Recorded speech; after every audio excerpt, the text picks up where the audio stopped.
Magandang araw, magandang hapon at magandang gabi sa ating mga kababayan sa iba't ibang panig ng mundong ito. Shout out din sa inyong mga banateros, banateras worldwide. Batiin po rin natin ang ating mga kababayan na nagdudusa ngayon sa bansang Pilipinas, dyan sa Luzon, Visayas at Mindanao.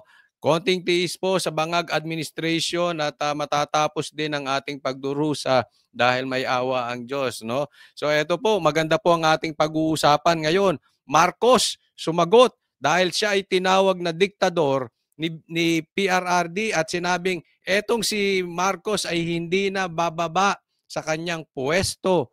O asahan nyo, sabi ni PRRD. At sinagot ito ni BBM. Yaan po ang pag-uusapan natin ngayon. Pero bago po tayo magsimula, huwag nyo pong kakalimutan na i-like tong video na ito sa Team Suka, sa PDP, sa mga DDS supporters dyan. Subscribe po kayo sa channel ko, Coach Oli News PH, nang sa ganon mas kumalat itong video na ito dahil alam naman natin ang mga adiktus, ang Team Bangag ay kakampi nila ang mga bayarang vloggers at kakampi nila ang bayarang mainstream media. So, tulong-tulungan po lang natin ang ating mga lahat po ng mga DDS supporters, lahat po ng mga DDS vloggers at lahat ng Team Suka, okay? So, subscribe po, Coach Oli News PH. Hindi na po natin pagtatagalin dahil kay Coach Oli, ang bida ay ang balita. Ito, pag-usapan po muna natin ito ito po yung speech na sinagot ni Marcos Bangag. Ito yun Okay, pakinggan muna natin. Siyempre, mas gusto nating marinig yung sinabi ni PRRD dahil ito ay may katotohanan at ito ang pinagmulan. Okay? Sige. 83 years old na ko. Gusto na kong mawawa na mong pabuhay. Ako ay may edad na gusto ko na sanang magpahinga. Pabuhay ka na. Ang politika banggod. Sabi ni PRRD, ang politika talaga panahon na sana para magpahinga ako. Tingnan ninyo pansinin ninyo, kinakawayan ko po yung mga bashers, pati kayo makinig mabuti. Habang nagsasalita si PRRD, nagre-react po ang tao. Natutuwa sila, pumapalakpak sila, sumisigaw sila. Pansinin nyo, pag si BBM ang nagsasalita, tahimik. Yung tao parang hindi sila talaga involved or engaged sa mga sinasabi ni BBM. At hindi lang po ako nagsasabi niyan. Ultimo, tingnan nyo yung page niya, puro tawa. Sarili niyang page hindi po page ng SMNI. Baka sabihin nyo, sa page nyo yan, mga DDS vloggers, hindi po. Sa page mismo ni BBM, pinagtatawanan siya. Ganoon po. Kayo na, mga bashers, hinahamon ko po kayo. Tingnan ninyo ang difference ng speech ni PRRD at ni BBM. At tingnan ninyo kung nagsisinungaling ako. Dito wala talagang masasagot tong mga vloggers nila. Patay sila dito. Tuloy po tayo. Panahon na yung mapahuway ko.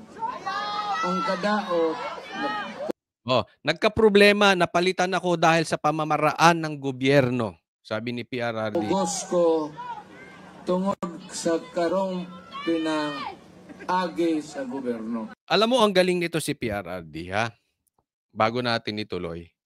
Nagsasalita siya ng Bisaya. Pero pansinin ninyo, kahit Bisaya, kahit hindi naiintindihan ng maraming tao katulad ko, ang dami pa ring nanunood. Pansinin nyo yung mga live broadcast. Talagang ang dami. Hindi po 100,000, hindi po. Milyon po yung nanunood. Kahit hindi naiintindihan ng marami.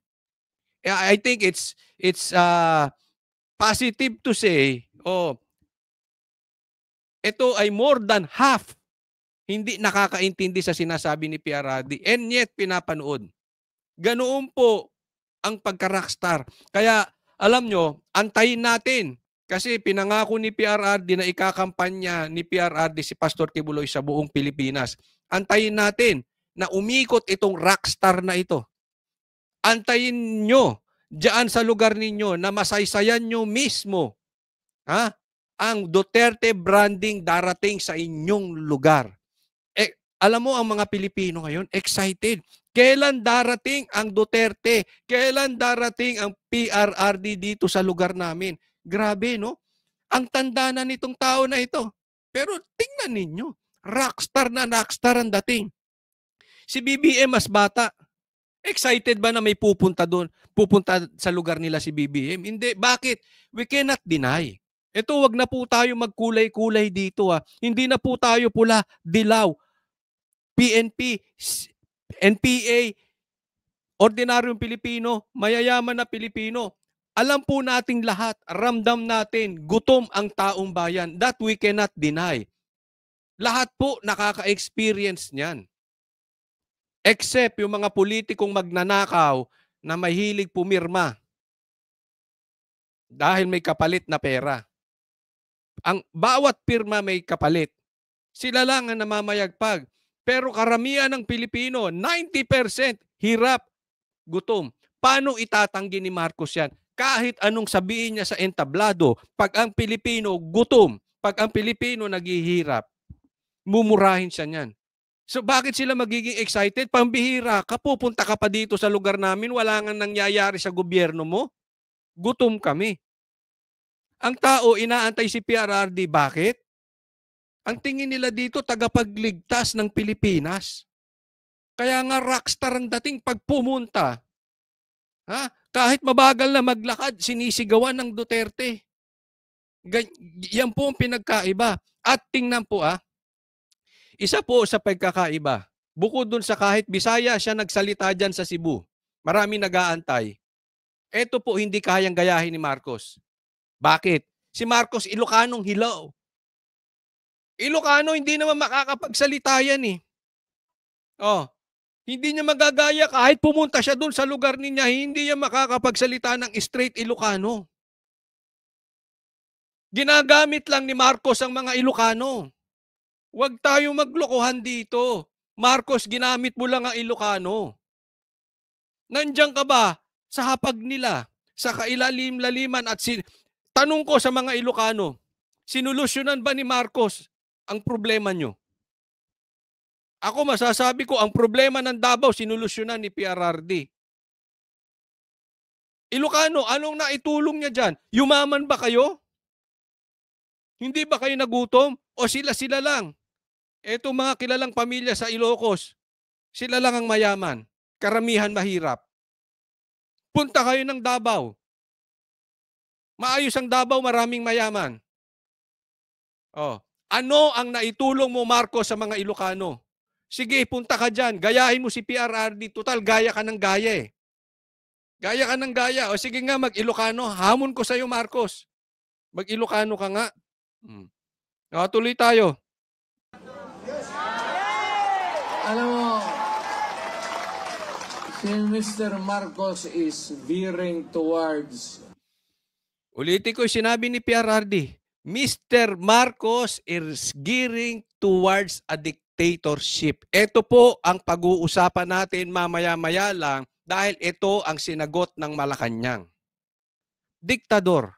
Marcos, diktador. Papatunayan ko, sasabihin ko sa inyo kung bakit natin nasasabi at bakit nasabi ni PRRD na diktador ka, Marcos. Mana ka sa tatay mo. Alam mo, wala kayong naitulong sa bansang Pilipinas. Sa totoo lang. Kayo, Marcos, ang nagbukas ng mabahong sistema ng politika dito sa Pilipinas. Alam mo, gusto naming makita ang mga tao? Sabihin ko sa iyo, ang gusto naming makita ang mga tao sa mga politiko ay magsasakripisyo ng buhay nila para sa ikaayos. Paano namin masasabing nagsasakripisyo ang Marcos ang dami niyong ill-gotten wealth? Estate tax nyo hindi bayad. Hindi ako may sabi niyan, balita. Yumaman kayo, lahat nagsihirap. Tingnan nyo ang lifestyle ng Duterte. Alam namin yan, nakikita namin eh.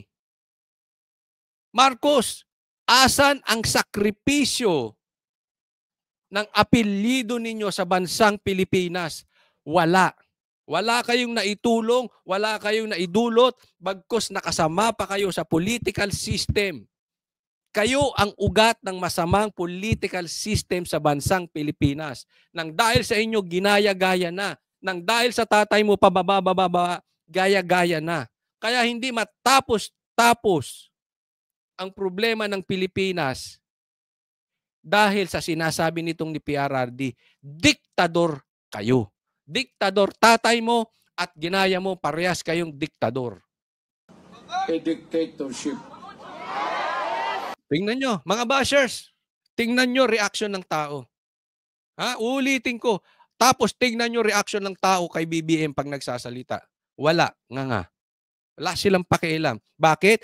They don't believe what Marcos is saying. Andiyan sila dahil sa ayuda. Tingnan ninyo ang crowd ni PRRD. Walang ayuda, gumagastos pa. Actually, nakikipag-away pa, makapasok lang. Pumupunta ako na Maysug, puno na eh. Ha? Ilang Maysug po ang napuntahan ko, puno na. Yung tao, nakikipag-away sa gwardya para makapasok. Anong gagawin ng gwardya? Wala rin silang magawa, puno na eh. Ganyan po ang difference. Marcos, tingnan mo ha, walang ayuda. Sa mga vloggers niyang bobo, walang ayuda, makinig kayo. Sa mga bashers niya, sa mga trolls, tingnan ninyo. I dare you, I challenge you, punta kayo sa sorties ni Marcos at sa sorties ni PRRD. Kita nyo agad. It's just like night and day yung difference. Mopusta ko sa inyo, dili na manaog pagkahuman sa yan. Nako, pati ako pupusta. Sabi ni PRRD, pupusta ako sa inyo, hindi yan bababa pag natapos ang kanyang termino. Ako, bakas ako. Bakas. Ay, dyan sa mga kababayan nating nanonood. Sige, sinong gustong bumakas? Pusta tayo. Hindi bababayan si Marcos pagkatapos ng kanyang termino. Or, pwedeng bumabayan kung ipapasa niya. Kung maipapasa niya doon sa pinsan niyang bugok, sa pinsan niyang tambaluslos. Bakit? Hawak niya pa rin sa liig. Hindi na bababayan. Ganyan po, kadiktador, ganyan ang ginawa ng tatay niya at ganyan din ang gagawin niya. Ipapasa lang niya doon sa kaalyado niya. Kaya kita ninyo ngayon, as early as now, ini-eliminate na nila yung kalaban. Ganyan yung sinabi ni BP Sara. Etong si Tambaluslos hindi kaya lumaban ng patas. Ini-eliminate, tinatanggal na yung kalaban. Ganyan po ang ginagawa nila kay BP Sara. Alam naman natin ang ibig sabihin ng impeachment na yan. Huwag na tayo maglokohan. Yung impeachment na yan na is political in nature, hindi dahil kung guilty na may nagawang masama si BP Sara, dahil nagsimula lang yan sa confidential funds. Ilan ang may confidential funds? Bakit yung kay BP Sara lang? Why you are isolating BP Sara? Even dyan sa Tuwadcom na yan, dyan sa Tricom na yan, bakit gusto nyong imbestigahan yung mga DDS vloggers? You are always isolating mga Duterte. Kung kayo ay para sa batas, dapat lahat. Hindi bababa yan si Marcos. Ambag ako dyan sa pusta mo, PRRD. Sige, lagay nyo, ambag ako, ambag tayo sa pustahan. Hindi bababa yan. All actions na nangyayari sa bansang Pilipinas, tingnan ninyo. Kayo sumagot, lahat ng pangyayari, papunta dyan sa end goal nila. What is the end goal of Marcos? Hindi sila bababa sa posisyon. Termino. Pareha na sa iyang tatay, magkagobot tapunta. Ayan. Diyan tayo pupunta. Hindi bababa yan eh. Asahan ninyo, magkakaroon ng martial law. Martial law is Marcos, Marcos is martial law. Magkaka-martial law at magkakagulo tayo. Actually, yung nangyayari ngayon, tingnan nyo, sinugod si Abines ni Torre. Walang sabi-sabi. Kinuha cellphone. Yan ang sabi ni Abines. Yan ay pagiging diktador. Yan ay martial law. Military rule na tayo. Yung ginagawa nila kay BP Sara, na si BP Sara lang ang iniimbestigahan. Lahat yan, senyales ng martial law. Hindi lang nila pinapangalanan.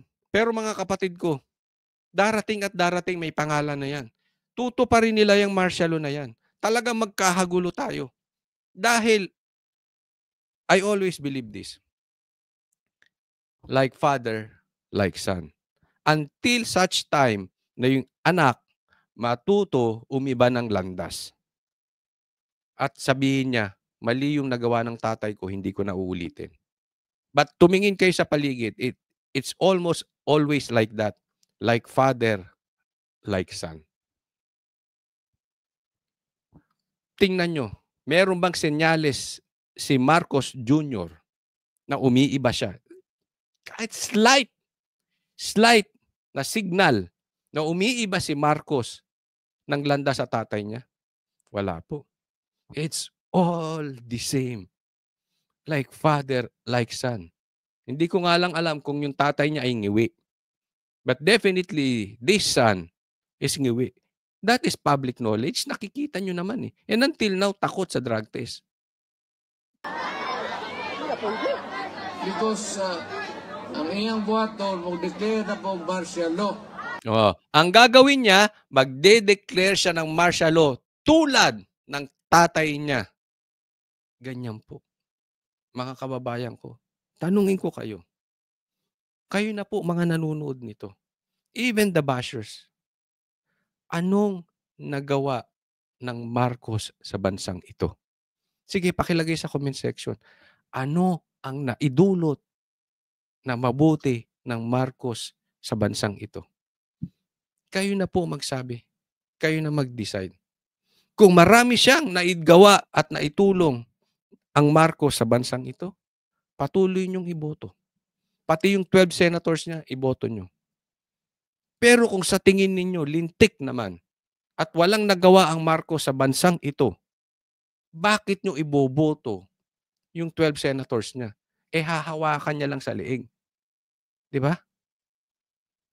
Eh, ngayon nga lang, hindi nagsasalita eh. All the more, pag nakaposisyon niya mga yan, hindi magsasalita yan. Kahit anong gawin ni Marcos, hindi magsasalita yung 12 senators niya. Pareho sa iyang papa. Kung pag martial law, why election, siya na po imuilit. Iyang gamiton tong Gagawin niya ang ginawa ng kanyang tatay. I agree completely with you, PRRD. gibuhat sa iyang tatay. Hindi na po sa gid ka kanaog.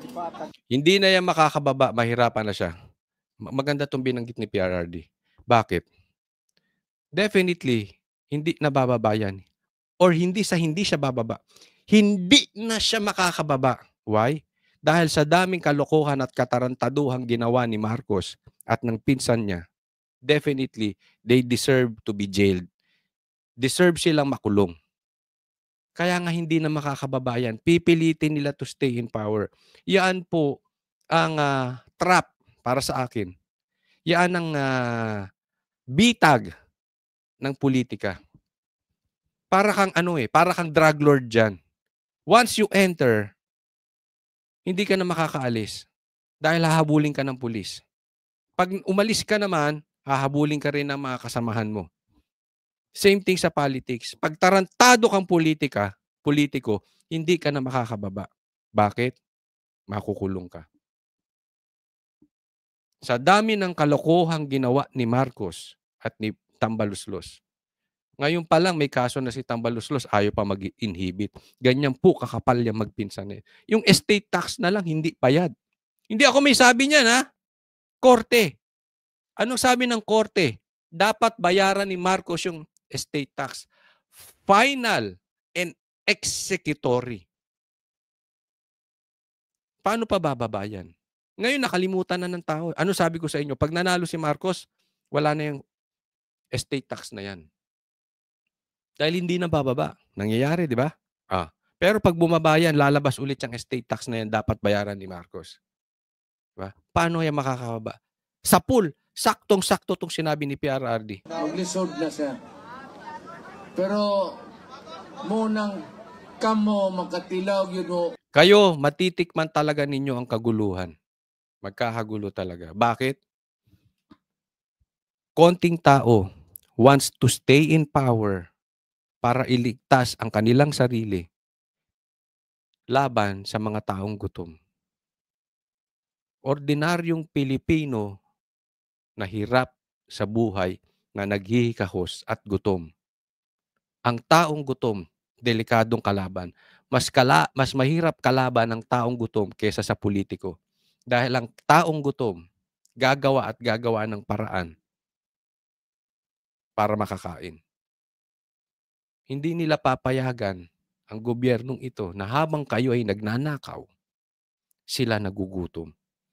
Magkahagulo talaga. Ugubot. Yan. Ngayon, puntahan naman natin yung sagot ni Marcos. Ito, tingnan natin. Ito, sagot mismo sa Facebook page, babasahin ko. Sa PTV, hawak niya yan sa leeg. Ano yan eh? Philippine State Controlled Media yan eh. So, kanya yan. Sa kanya mismo, so hindi ito fake news ha. Sabi niya, just in, Executive ES Lucas Bersamin has stated in a statement that President Ferdinand R. Marcos Jr.'s administration will continually uphold the Constitution. Anong continually uphold the Constitution? Ibig sabihin, itataguyod ang Constitution. Puro nga labag sa Constitution yung ginagawa nyo. Even the impeachment. Labag sa Constitution dahil tatlo yung pinasa pero yung apat yung pinirmahan ng impeachment. Yan pinirmahan mo nga sa bicameral. Blanco yan, galing sa blanco yan, and yet pinirmahan mo. Yes, walang pirma. Sasabihin mo na, hindi, may pirma may amount yung pinirmahan ko. Tanga, hindi po yan ang ibig namin sabihin. Ha? Sa mga vloggers na nagsasabing ganyan, tanga-tanga nyo. Hindi po yan ang ibig namin sabihin. Ang ibig po sabihin namin, yung pinirmahan mo, alam mo galing sa blanco, sino nag-fill up, and yet pinirmahan ni Marcos. Yan ba upholding the Constitution? Asaan na Maharlika fans? Nakita nyo? Anong sabi ni Vic Rodriguez? Ang laki na ng budget, ubus na. Ni Atty. Vic. Asa na ang Maharlika fans? Is that upholding the Constitution? Napakasinungaling. Alam niyo ang sinungaling, yung tinatawag nating yung sagad sa buto kung magsinungaling, mahilig magbaliktad. Ako, galing trivia lang po galing ako sa ganyan relasyon eh. Yung kasalanan niya, yung kasinungalingan niya, ibabato sa'yo. Pag tinignan mo, teka muna, yung pinagsasabi nito sa kanya bumabalik ka. Ganyan. Ganyan ang katangian ng sinungaling. Naku, maniwala kayo, alam na alam ko yan. Sige, tuloy tayo. Uphold the Constitution and the rule of law. In response to former President Rodrigo Duterte's accusation that the President is veering towards a dictatorship. Bakit hindi ba? Anong nangyayari ngayon sa administrasyon mo, Marcos? Sumagot ka! Even the vloggers, even the bashers, sumagot kayo. Wala kayong respeto sa reliyon. Kahit wala doon sa warrant of arrest. Kahit walang search warrant, pumunta ang mga pulis dyan. Hindi ko sinisisi pulis kasalanan to ni Marcos, kasalanan to ni Torre. Pumasok kayo dyan, hindi na kayo umalis. Kahit na may court order, nakalagitnaan umalis na kayo, hindi pa rin kayo umalis. Hindi ba yan dictatorship? Yung tumulong sa'yo na si Vice President Sara Duterte, hindi ka mananalong presidente, not even na magkakaroon ka ng 31 million. Pinababanatan nyo. Pati vloggers, ginigipit niyo, binubusalan nyo kami. Yung ginawa ninyo sa SMNI. Dahil kaalyado ni PRRD, pinasara ninyo. Ngayon, palit-palit, ilan ang nasara na YouTube channel at Facebook channel ng SMNI? Yan ba hindi diktador? Marcos, sumagot ka. Yung ginagawa mo sa Pilipino ngayon, hindi ba yan diktador? Apakasinungaling nitong si Marcos. We treat the former presidents baseless. Anong baseless? Ano ka ba, Bersamin? Bulag ka sa bagay. Kailangan mo ipagtanggol. Boss mo yan eh. Kaya ako ayoko na may boss eh. Ang mahirap sa may boss, pag tarantado yung boss mo, sunod ka naman ng sunod, di ba? Wala, ano magagawa? Ganyan talaga.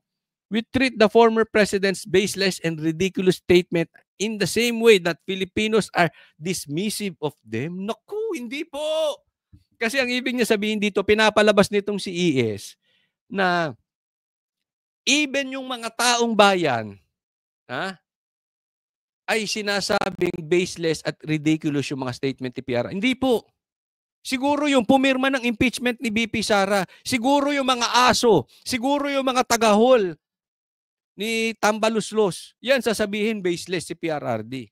Pero wag nyo isali taong bayan. Bersamin, excuse me po, pakilagay nga dito, naiinis ako eh. Pakilagay nyo sa comment section. Dinamay pa kayo?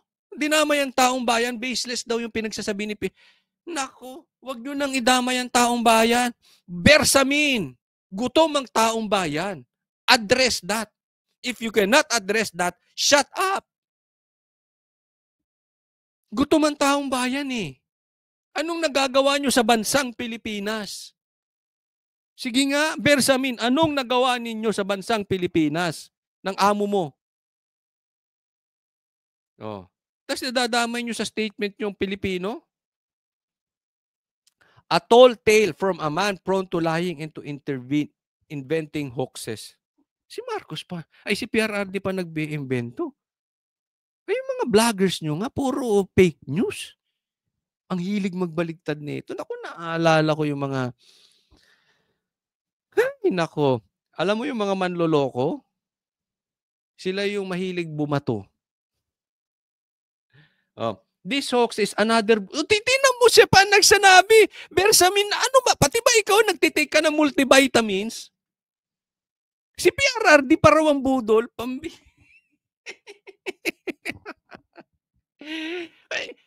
Sige kayo nga sumagot dyan. Pati mga bashers. Sagot kayo. Si PRRD pa ang budol. Sino ba ang budol-budol king? Tingnan nyo yung kanilang ano. Tingnan nyo yung spin na gusto nilang gawin dito. Ha? Tingnan nyo yung kanilang gusto nilang palabasin. Kasi dumikit po yung budol-budol sa kanila eh. Dumikit yan. Gusto nilang idikit ngayon kay PRRD na siya yung... This hoax is another budol emerging from a one-man fake news factory. Bersamin said. One-man fake news factory. So, ibig sabihin niya, ang tagagawa ng fake news ay si PRRD at kami yung mga galamay na natagakalat ng fake news. Si PRRD pa ang budol at kami. Ay, nako talaga, Marcos. Alam mo, sa mga sinabi ni ES Bersamin ngayon, patungkol sa'yo,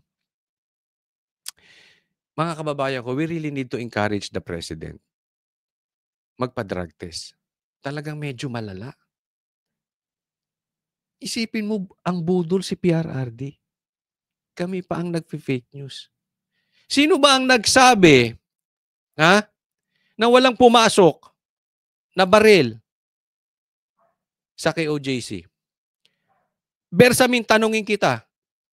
Sino? Totoo ba na walang pumasok na baril sa KOJC? Ni isa? Ngayon, answer us. Sagutin nyo kami. Sinong budol? Di ba? Sinabi nyo walang blanco.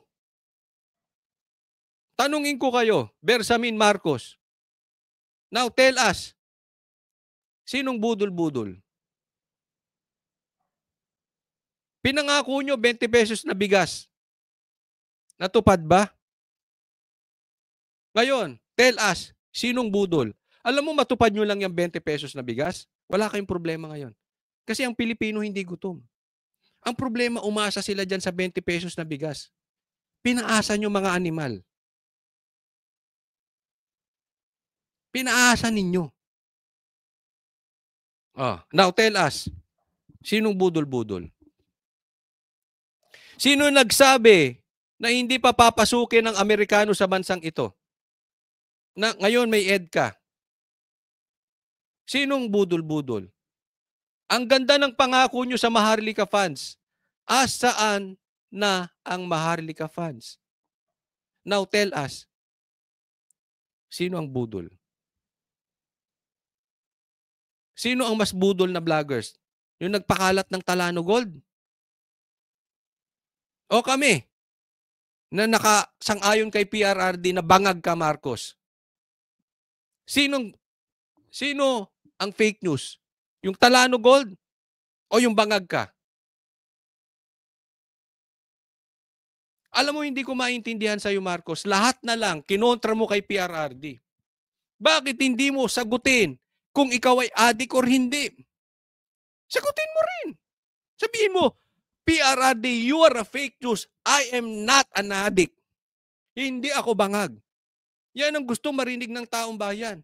Ang dami mong kinontra kay PRRD. Ang gusto marinig ng taong bayan, adik ka ba o hindi ka adik?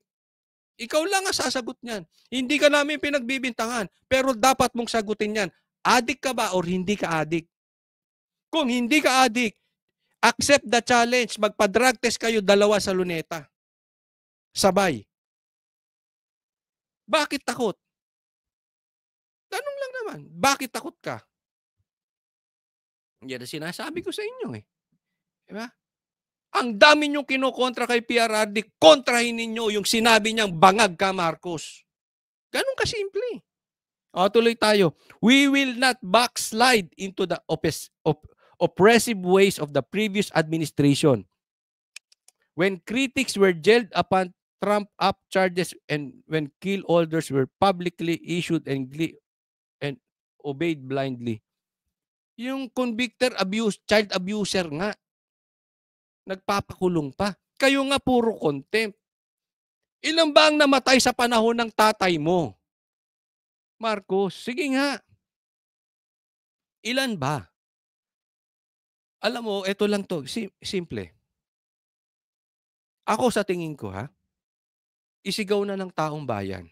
Dahil may sinasabi si PRRD. May sinasabi si BBM. Sino bang nagsasabi ng totoo? I think it's about time magdebate kayo. Televise, BBM Marcos versus PRRD.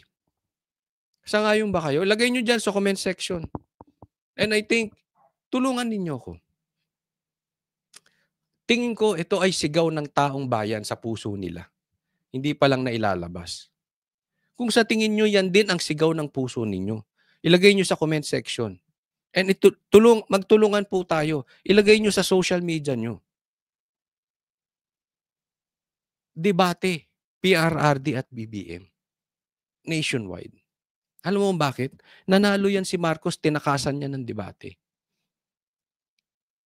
Tinawag siyang bangag, tinatakasan niya ang drug test. Meron siyang estate tax na problema, tinakasan niya. Yan po ang Marcos. Laging tinatalikuran, tinatakbuhan ang dapat niyang harapin. Merong drug test, bigla na lang may lumabas na result sa St. Luke's na drug test. Again, tinakasan niya ulit. Sa PDEA kayo magpa-drug test. Nationwide. Lagay nyo dyan. Debate. Debate po. Kung yan ang nasa puso ninyo, ikalat po natin sa social media. PRRD versus BBM. Nationwide televised debate. Huwag pong kakalimutan na mag-subscribe po kayo sa video na ito para mas kumalat pa at i-like nyo po ito. Coach Oli News PH, huwag pong kakalimutan. Maraming salamat po para sa Diyos at Pilipinas nating mahal. God bless everyone.